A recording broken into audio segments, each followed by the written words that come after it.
Hello and welcome back. Today's vlog is going to be about a ghost hunt event that I attended this past weekend. It's only my second ghost hunt, and my neighbor, who I spoke about in a recent post titled Hello Man, invited me to this event right here in our hometown of Safety Harbor, Florida. I had only done one other ghost hunt, and that was in Savannah, Georgia with the Ghost Brothers. And yes, there's a vlog for that also. Having only done one, I was excited when my friend asked if we wanted to do this local one. It was kind of a chance for me to experience how another ghost hunt was operated and to see if I would experience anything new or perhaps see some old ghost friends that I've encountered in the past. It is always nice to go to these events with someone who knows all your secrets. That way when you make a weird face or gesture, they get it. They get me.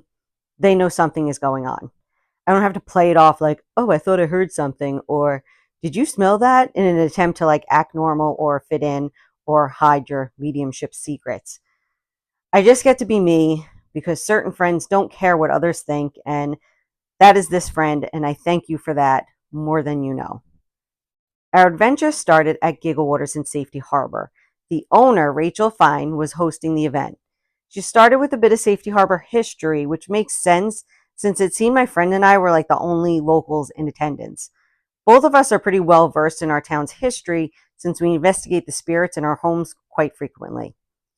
We started our tour in the hair salon. I didn't get much energy there, but the guide gave more stories about the paranormal events that do take place in that salon. We were invited to check out the upstairs and downloaded various apps for ghost hunting and, see what came with that. Lisa and I hung back and waited for the upstairs to clear before venturing up. With just two of us and two other women, one of which was a doppelganger for a girl I used to play softball with. The crazy thing is, I hadn't thought of this girl in years. And then a few days prior to this event, my mother and I were talking about her. Then, wouldn't you know it, boom, I meet her doppelganger. How funny life is that it just foreshadows its own events.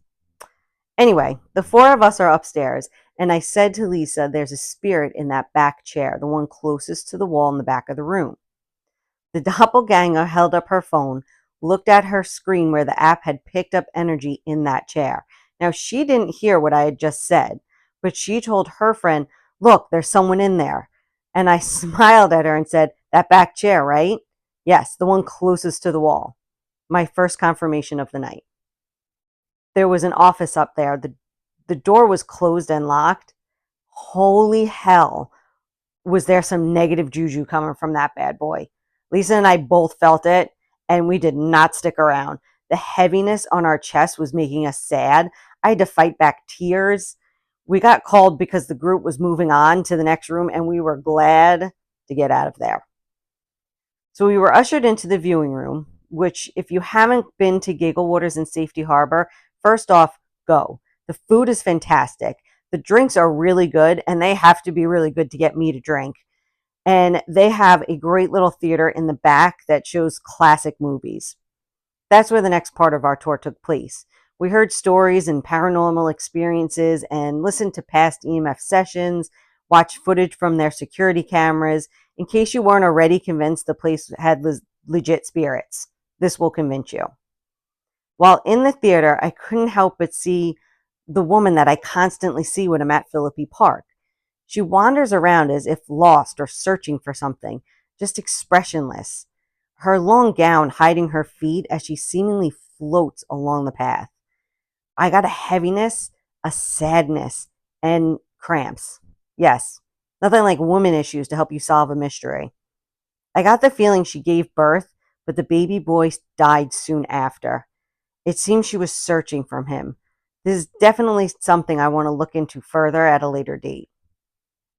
Then it was time to go on to the main bar and dining area for our own EMF session, or EVP, whichever you want to call it. At this point, Lisa had downloaded an app that displays energy fields, and I asked her to check behind me. I felt a small or short spirit next to me and an adult behind me. Sure enough, confirmation number 2, That's exactly what came up on her app.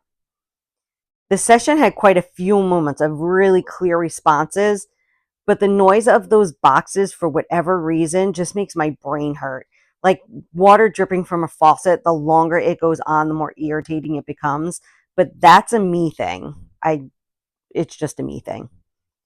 Overall, it was a fun experience and I was so glad we went. I would definitely recommend it as something to do when you come to town. I do believe it might be time for me to start investigating with my elite group of insiders that I know and trust with my secrets. Events like this definitely help me grow in confidence and not just in my abilities, but also my faith in society. Yes, there will always be haters and doubters, but the circle of people embracing and understanding and wanting to learn and grow their own innate abilities is far greater than when I was a child. Although as an adult, your circle's far greater than when you're a child. It seems staying hidden may not be as long term as I originally thought it would be for me after all. So stay tuned. And remember, spirits can't help my channel grow. So be sure to like, subscribe, and share. I encourage you to comment your thoughts, experiences, or any questions below. My empath journal is now up for purchase on Amazon, and I will include the link in the description.